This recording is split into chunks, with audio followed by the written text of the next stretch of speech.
AJ Dibonsa a 18 ans. Il a jamais joué un match NBA. Pourtant, on parle déjà de lui comme du visage de la prochaine génération NBA. ESPN le compare à Kevin Durant, Slam met son nom en une. La question à vrai dire, c'est même plus de savoir s'il sera le premier choix de la draft 2026. C'est plutôt qui pourrait sérieusement le dépasser.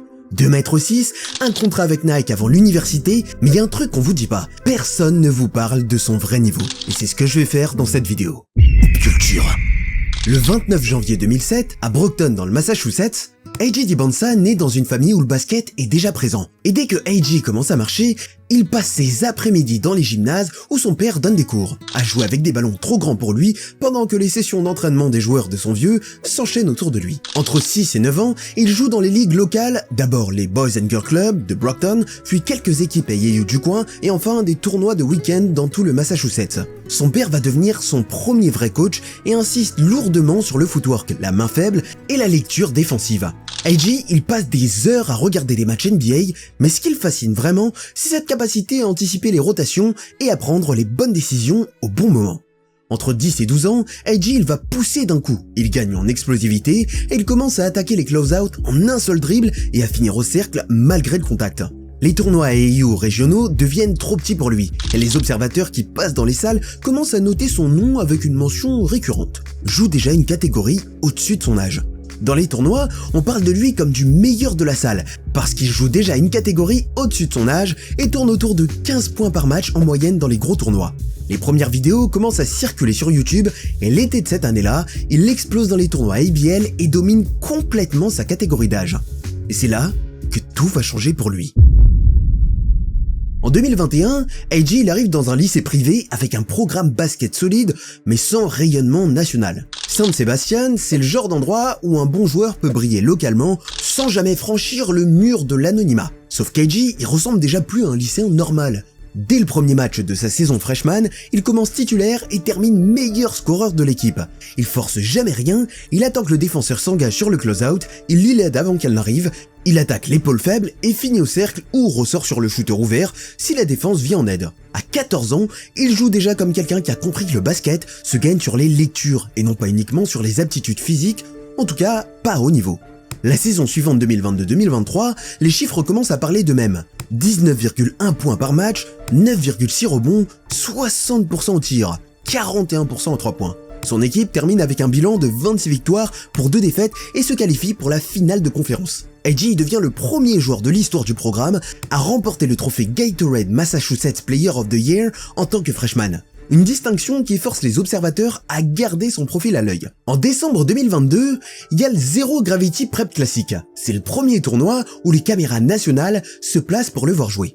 Il met 25 points contre Tabor, et ce qui marque dans ce match, c'est que les adversaires arrivent en pensant contenir un bon joueur de 15 ans. Mais tellement il leur met la misère, les coachs adverses sont obligés d'improviser des prises à 2 en plein match. Il mesure 2,6 m avec une envergure de 2,16 m. Ce qui lui donne quand même un avantage physique écrasant sur la plupart des ailiers lycéens. Mais ce qui impressionne vraiment les scouts, c'est sa mobilité latérale. Il couvre le terrain comme un garde alors qu'il a déjà la longueur d'un intérieur. Et ça crée un mismatch permanent que les défenses de lycée, c'est normal, ne savent pas gérer parce qu'elles n'ont tout simplement jamais vu ce profil. Les classements nationaux commencent d'ailleurs à bouger. AJ il entre dans le top 10 de la classe 2026, puis va grimper jusqu'au top 5 en quelques mois. Les premières comparaisons apparaissent d'ailleurs dans les articles. Jason Tatum pour la fluidité, Paul George pour le gabarit et la polyvalence, et certains observateurs carrément commencent même à évoquer Kevin Durant pour le mélange entre taille, handle et capacité à créer son tir. Les comptes YouTube genre Ballis Life et ESPN publient des mixtapes qui accumulent les vues et les commentaires sont choqués de voir qu'un gamin de 15 ans joue déjà avec cette maturité. Mais ça, c'était juste le début pour lui.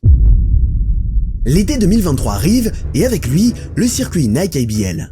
AJ débarque avec Expression Elite. Et tout a changé depuis l'année dernière, parce que maintenant, les tournois ne se passent plus dans des salles régionales avec quelques recruteurs locaux dans les gradins. Ce sont des événements nationaux massifs où les caméras tournent H24 et où chaque possession est filmée sous 3 angles différents pour finir découpée en highlight avant même la fin du match. Antwi le place numéro 1 national de la classe 2026, premier prospect du Massachusetts à atteindre ce niveau depuis des années. ESPN et 247 Sports le mettent dans le top 3 à 5 et un sondage ESPN auprès de 20 coachs et scouts NBA le place deuxième derrière Cooper Flagg, ce avant qu'il se reclassifie, mais même quand il était prévu cette année, il y avait 7 de ces coachs qui votaient AG en numéro 1. Puis juste après, il va y avoir le Pit Jam à North Augusta en Caroline du Sud. Le tournoi AAU le plus prestigieux pour les prospects, celui où les plus gros noms viennent se montrer devant les coachs universitaires les plus influents du pays. Bon, t'as capté, c'est le moyen de monter dans la draft. AG, il va exploser complètement sur 5 matchs et termine leader du scoring avec 25,8 points de moyenne, 5,6 rebonds, 46,6% en tir et près de 10 passages sur la ligne des lancers francs par match qu'il convertit à 81,6%. Et faut pas oublier qu'il joue déjà une catégorie d'âge au-dessus, mais il domine quand même, avec plusieurs matchs à plus de 30 points chacune de ses actions, finit instantanément highlight sur Twitter avec des centaines de milliers de vues avant même que le tournoi ne soit terminé. Les compilations d'ailleurs dépassent le million de vues cumulées en quelques jours, et il repart avec le titre de Pit Jam Offensive MVP, malgré le fait que son équipe ne gagnera pas le tournoi. Ce qui frappe les observateurs pendant le Pit Jam, c'est que les défenses adverses le prennent à deux systématiquement dès qu'il franchit la ligne des 3 points, mais il continue à scorer parce qu'il lit les rotations avant qu'elles n'arrivent et ressort sur le passeur ouvert ou attaque directement l'aide si elle tarde d'une demi-seconde. Ces chiffres à 3 points restent certes moyens, c'est vrai, 30,8% sur près de 50 tentatives en 5 matchs. Et certains scouts commencent d'ailleurs déjà à noter qu'il faudra surveiller la régularité de son tir extérieur. Mais il finit quand même à 69,4% à 2 points et trouve toujours un moyen de punir les défenses qui se ferment. Quelques semaines plus tard, au championnat FIBA U16 des Amériques au Mexique, AG est sélectionné avec Team USA et mène l'équipe à la médaille d'or en tournant à 13,7 points, 3,7 rebonds, 3,8 passes décisives sur 6 matchs. Troisième meilleur passeur du tournoi avec un pourcentage de 61,7% en tir, 23 points à 11 sur 15 contre le Mexique, 15 points en demi-finale contre Porto Rico, 12 points avec 7 rebonds en finale contre le Canada. À ce moment-là, AG, il gagne pas juste des matchs, il gagne un rôle et des minutes, la confiance d'un staff. Et ça, peu de joueurs savent comment l'obtenir. Si toi aussi d'ailleurs tu bosses à l'entraînement, mais que le week-end t'es encore sur le banc sans trop comprendre pourquoi, j'ai mis exactement ça dans mon guide. Comment passer de joueur dispo à joueur utilisé. Le lien est en description. Enfin bref. Les articles, ils vont se multiplier immédiatement après cet été explosif. Bon, on s'en doutait un peu. Certains débattent déjà de la possibilité d'une reclassification en 2025 pour qu'il soit éligible à la draft 2026, comme si attendre 3 ans avant qu'il ne rejoigne la NBA était devenu une aberration. Le problème, c'est qu'à partir de ce moment-là, on parle plus vraiment de ce qu'il fait sur le terrain, mais ce qu'il va devenir, de ce qu'il pourrait représenter. Et chaque match deviendra une validation ou une déception par rapport à une projection qui grossit plus vite que ses performances réelles. Les scouts commencent à lister ses défauts potentiels, à noter qu'il y a un léger défaut dans son tir en catch and shot, et que son volume à 3 points reste faible, que sa défense physique face à des pros reste à tester. Mais AG, il a 16 ans, et à partir de ce moment pour lui, maintenant, chaque mauvais soir sera analysé comme un signe de faiblesse. Chaque hésitation sera notée dans un rapport qui suivra son nom jusqu'à la draft. Et cette pression-là, il va la subir jusqu'à aujourd'hui. Le 8 octobre 2023, AG Dibonsa annonce officiellement sa reclassification académique. Il passe du coup directement à la draft de cette année. Le but pour ceux qui savent pas, c'est de se préparer bien plus tôt à la draft. S'il avait fait toutes ces années en NCAA, il aurait été drafté en 2029 par exemple. Bon, sur le papier, tu me diras, ça change peu de choses dans l'immédiat, mais dans les faits, c'est bien plus complexe que ça. Avant cette annonce, il avait 3 ans devant lui pour progresser tranquillement, corriger ses défauts, apprendre à jouer sous pression avant de penser sérieusement à la draft NBA. Mais au moment de la reclassification, il en avait plus que 2, ce qui signifie que chaque mois compte double et chaque performance est observée avec un œil différent parce qu'il est éligible beaucoup plus tôt. Alors comme tu t'en doutes, tout va super vite. Les scouts NBA, ils commencent à analyser chaque aspect de son jeu avec une loupe complètement différente. Ils cherchent plus à savoir s'il est bon pour son âge, mais testent déjà s'il aurait le niveau NBA. Ils observent sa défense en 1 contre 1 face à des guards de niveau proche pro. Scrutent notamment sa régularité à 3 points parce que les 31% du Pit Jam ne suffiront pas face à l'espacement NBA. Analyse sa force physique en post-up pour voir s'il peut tenir face à des ailiers de 100 kg. La pression médiatique monte d'un cran immédiat. Chaque match est filmé en direct par Overtime, Ball is Life, tous les médias spécialisés. Un mauvais match devient un red flag. Une performance moyenne, bon, c'est bof bof. Et une soirée compliquée devient une raison de douter. AG, il a 16 ans. Et il vient de réduire volontairement son temps de développement de 3 ans à 2. Et ce choix-là va conditionner tout le reste. Entre juin et juillet 2024, à la FIBA U17 World Cup en Espagne, Team USA remporte la médaille d'or et AG y tourne à 16,8 points de moyenne avec 6,2 rebonds et 4,1 passes décisives, ce qui lui vaut une sélection dans la All Tournament First Team et confirme qu'il domine à tous les niveaux internationaux. Le 9 décembre 2024, AG annonce son engagement universitaire lors d'un live show de 45 minutes diffusé sur X et YouTube devant 250 000 spectateurs en direct. Et sa décision, elle surprend tout le monde, parce qu'il choisit ni Duke, ni Kentucky, mais BU.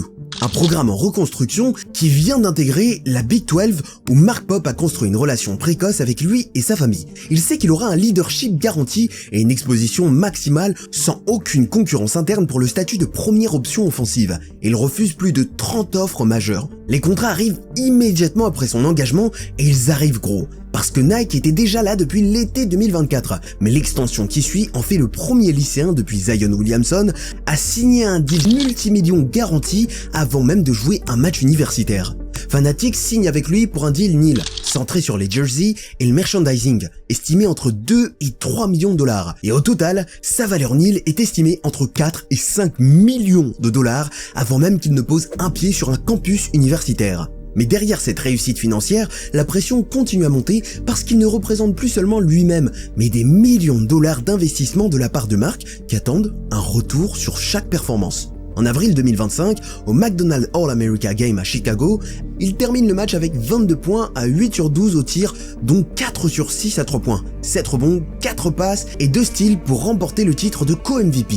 À ce moment-là, AJ Dibonsa n'est plus seulement un prospect, mais un investissement, avec une valeur établie avant même d'avoir joué un seul match universitaire. Et les gens ne parlent même plus de son jeu en premier, mais de sa valeur et de son potentiel commercial. Tout s'emballe en quelques mois avec l'argent, l'image, l'exposition et les contrats qui se multiplient. Mais l'argent et l'image arrivent toujours avant les complications.